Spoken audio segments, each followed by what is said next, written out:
Hello mga kautang! Nagbabalik ang inyong number one pala utang. This is Clarice. And heto naman po si Ate Jane.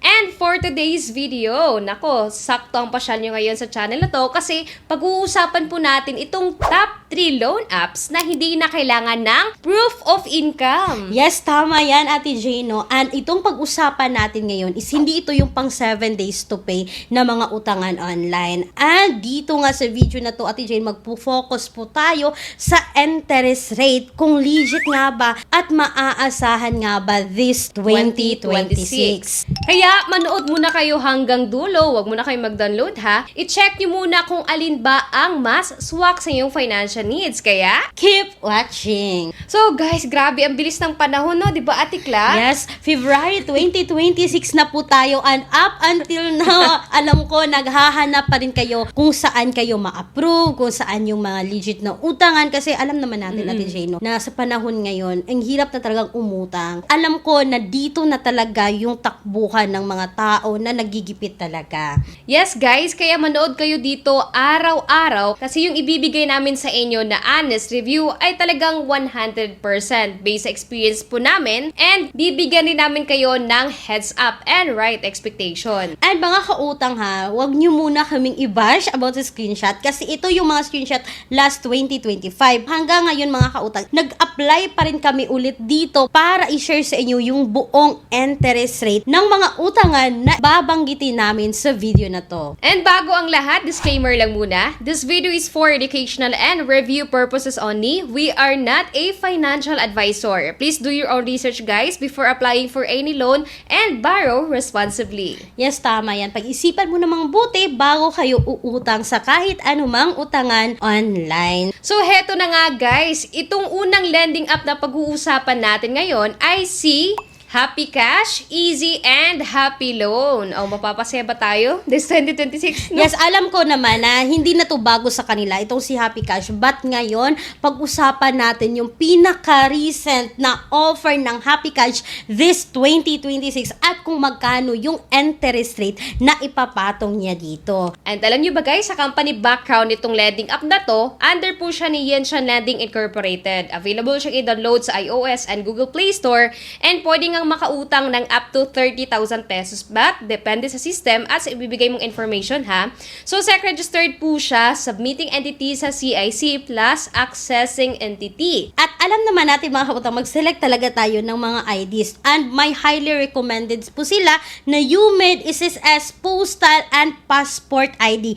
Alam nyo mga kautang na Postal ID yung ginamit ko sa pag-apply dito and approve ako, but may other options po sila na driver's license, national ID, pag-ibig, TIN, voters ID, and PhilHealth ID. So ngayon ipapakita naman namin sa inyo ang screenshot na inoferan talaga kami ni Happy Cash. Yes, ito po yung 700 pesos. Makita nyo po ngayon dito sa screen. At alam nyo, ang nakaganda or bagong update nitong loan application na to is monthly installment na po siya. Meron pong 1 month times 3, 1 month times 2, at 1 month po times 1. So ginab agad natin dito yung 700 tapos 1 month times 3 talaga agad. So kita nyo ngayon dito, yung total repayment is 921. Tapos yung monthly po na pagbabayad dito is 307. So makikita po natin ngayon sa screenshot no na ang first period January 18, sa second naman is February 18, and sa third period is March 18, 2026. And mga kautang ha, December 18 po kami nag-apply dito. But i-review namin ulit, i-reveal namin sa inyo this time yung pinaka-interest rate. At yung amount to be received dito is 680 pesos kasi meron po silang payment fee or tinatawag natin disbursement fee sa mga GCash or wallets natin na 20 pesos. Konti lang naman yung ikakaltas kaysa naman yung ibang utangan online dyan na halos kalahati na lang yung marireceive. Kaya napasali ngayon sa listahan natin itong si Happy Cash kasi nga okay yung repayment term nila. Make sure talaga Ate Jane na isiping mabuti kung kaya nga ba din nating bayaran kasi the more na mataas yung offer, alam naman natin the more na tataas din yung interest rate. Yes, pag ganun-ganun lang yan. Yes. And ang pangalawa nga sa aming listahan ngayon ay itong si FT Lending. And ngayon, ang dami kong nakita na negative side and positive side na mga comments about dito na medyo may kataasan na raw ang interest rate ng FT lending. Yan yung alamin nyo mga kautang. Kasi ako nga, until now, ngayon lang to ha, February 26, 2026, no, nag-utang ako dito kasi bumalik na naman yung Get Cash Now kay FT lending. Meron akong offer dito, but alam nyo naman siguro, kita nyo naman siguro mga kautang yung mga reviews ko na hindi ako ma-approve. So ngayon, bumalik agad yung Get Cash Now at nag-apply ako sa 1,500.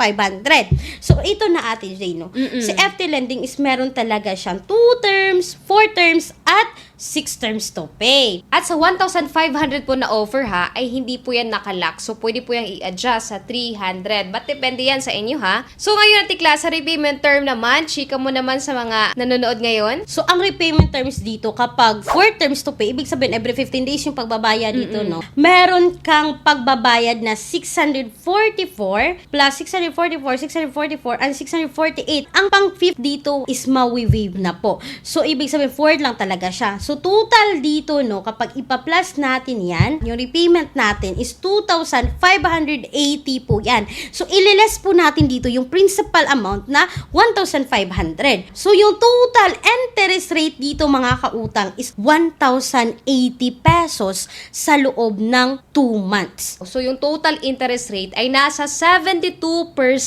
And In 2 months. Kaya pala, ang daming nagsasabi na medyo hindi okay si FT Lending. Siguro, Ate Jane, hindi mapapansin ng iba na ganito yung interest rate kasi nga, installment repayment. And ngayon, proceed naman tayo sa 1 month to pay. And take note, every 15 days pa rin ang pagbabayad. So, ang first repayment dito, guys, ay nasa 1,075 pesos and 1,077 naman sa second period. So, sa third period, alam niyo naman, mawawave po yan. So, tingnan natin dito, no, na meron siyang 22 na interest sa first and sa second 23. So, kinalculate po namin, sa loob ng 1 month pala, meron siyang tubo na 43.5%.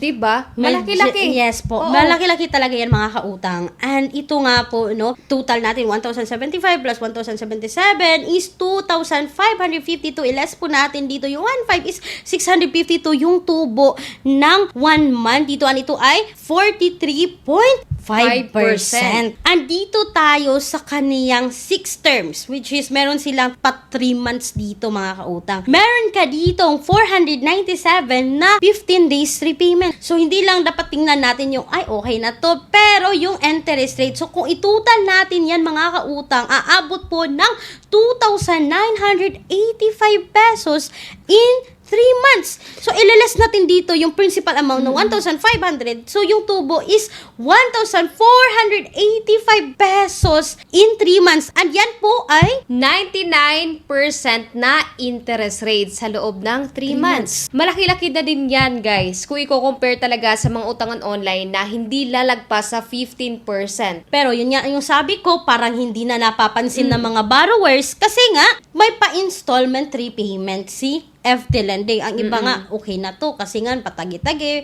di ba? Hindi tayo mahihirapan sa pagbayad. Pero dapat alam nyo na ito yung ibabalik nyo in whole amount pagdating ng 3 months. Kasi alam naman natin na 3 months talaga yung most din na pipiliin ng mga borrower dito. Pero Ate Jane, alam mo, ang dami kong nakitang negative feedbacks. So, sabi ni Chris Mar, FT Lending rejected my loan because of a 1-day late payment. Pag na-offeran ka raw ng 10,000 pesos below, makukonsider pa raw niya. Pero ang 307 pesos talagang madidisappoint ka, di ba? Yes, Kasi po. sobrang baba ng offer. And ito pa ha, isang comment din noong January 6, 2026, and this year lang yan ha. Sabi niya, why is your interest rate is getting higher? I tried to check if ever I want to loan 5,000 pesos. So mga kautang, sinelect niya 5,000, sabi pa niya 6 months daw babayaran, but yung interest dito is 4,950. Tama nga, no? Kasi sinek natin kapag 3 months is 99% yung tubo. Yan dapat yung i-consider natin, Yes. diba, Ate Jane? Oo. And halos nga na mga negative feedback ng mga nakautang na and based sa experience mo, Tikla, no, na mahirapan na talaga ang pag-reloan sa lending app na to. O, okay sana siya kasi nga may pa-installment but check ang interest rate. So, kay FT Lending po, no, mabilis naman po ang kanyang approval, no payslip required nga, and easy to apply. Meron rin kamaksi namin na na-offera ng 7,000 pesos, so hindi siya madamot pero depende pa rin yan sa credit score natin. Yes, iba-iba yung ino-offer ni FT Lending, ha? And pwede naman kayo mag-advance payment and meron din po nakautang dito na naka-multiple loans. SEC-registered po si FT Lending and nasa list of recorded online lending platforms and nag-o-offer nga ng up to 30,000 pesos. And buo naman po makukuha ang pera. But take note, desisyonan pa rin ng mabuti, no? Kasi nga, malaki yung interest rate. Okay, di ba? Oo. Buong ma-receive. Ito yung tinitingnan kasi ng mga borrower. Buong ma-receive, may pa-installment, but check ang interest rate. Yes. And ito na yung mga highly recommended din na valid ID dito kay FT Lending is nangunguna pa rin yung PRC passport and postal ID. And postal ID pa rin ha yung ginamit ko sa pag-apply dito. But may other options pa rin sila na national, TIN, driver's license, voter's ID, PhilHealth, and Pag-ibig. So, heto na nga ang panghuling lending app na chichikahin namin sa inyo ngayon. Yes, alam niyo mga kautang na meron akong 5,000 na credit limit sa loan application na to. Walang iba kundi si Tala. Yes. Na Fast Cash Peso loan app na available lang i-download sa Google Play Store. And take note, wala siyang direct website na utangan ha. And take note ha, huwag kayo doon sa iOS or sa App Yes. Store kasi ang daming Tala. Oo, ang Ginagamit lang nilang pangalan ni Tala. But yung totoong Tala talaga is sa Google Play Store lang talaga makikita. And ito po ay under ni Tala Financing Philippines Incorporated. Alam naman natin na matagal na ito nagpapautang dito sa Pinas and SEC-registered. Plus, submitting entities sa CIC. And wala pa naman po siyang pending cases na sa list din ng mga recorded online lending platforms. Alam naman natin, Riba at Ate Jane, na lahat na sa inyo dyan is sinubukan na talagang umutang or umutang na talaga dito kay Tala. Pero ang iba is hindi pinalad na ma-approve. Last videos namin ni Ate Jane is napag-usapan na natin yan si Tala. Ano? And ang nakaganda dito is meron talaga siyang pa 61 days agad. Pwede naman kayong mag-advance payment dito. For example, green up nyo ang 61 days to pay, pwede kayong magbayad talaga pagdating ng 45 days. At ang nakaganda pag mag-advance payment, may pa-less or may pa-discount po sa interest dito sa lending app na tong si Tala. And eto na nga, kaka-approve lang sa atin noong February. And meron kaming babayaran this April 10 po yan, na-approve ng 3,000. So yung processing fee dito is 120. Yung total service fee is 787 pesos. So okay si Tala. Pero alam mo, Ate Jane, ang daming nag-wish talaga na sana may pa-installment na si Tala this 2026. At alam ko, Ate Jane, ang daming okay naganahan kay Tala kasi nga nag-a-accept sila ng advance payment at nakakautang pa rin dito. Tapos, ang nakaganda pa guys, instant reload din dito kay Tala. So, hindi kayo mag-aantay ng 5 minutes. Mabilis lang talaga, ma-receive nyo na sa GCash. At ang nakaganda, walang problema no sa collection practices nila. Kasi hindi naman po nanghaharas yung mga agents. So, okay yung pakikitungo, negotiable, and friendly naman po. Basta, sagutin nyo lang ang tawag, di ba? Huwag Yes. yung indyanon. At alam nyo mga kautang ha, si Tala kapag meron kayong Maya dyan, Yeah. yes, buong ma-receive dito kapag Maya ang gamit. Pat kung GCash naman is okay lang kasi 15 pesos lang din naman yung ikakaltas ng Tala. Heto naman po ang highly recommended IDs if gusto nyo pong umutang kay Tala para ma-idea kayo no kung alin ang gagamitin nyo. So, pwede SSS, Human Passport, Driver's License, TIN, and PhilHealth ID. Tapos, may other options po na pwede PRC, Pag-ibig, and Postal ID. So, yun na nga, no? Yun na nga mga kautang yun naming top 3. Ulitin namin si Happy Cash, FT Lending, at si Tala. But disclaimer, ito lamang po ay based po sa aming personal experience and research.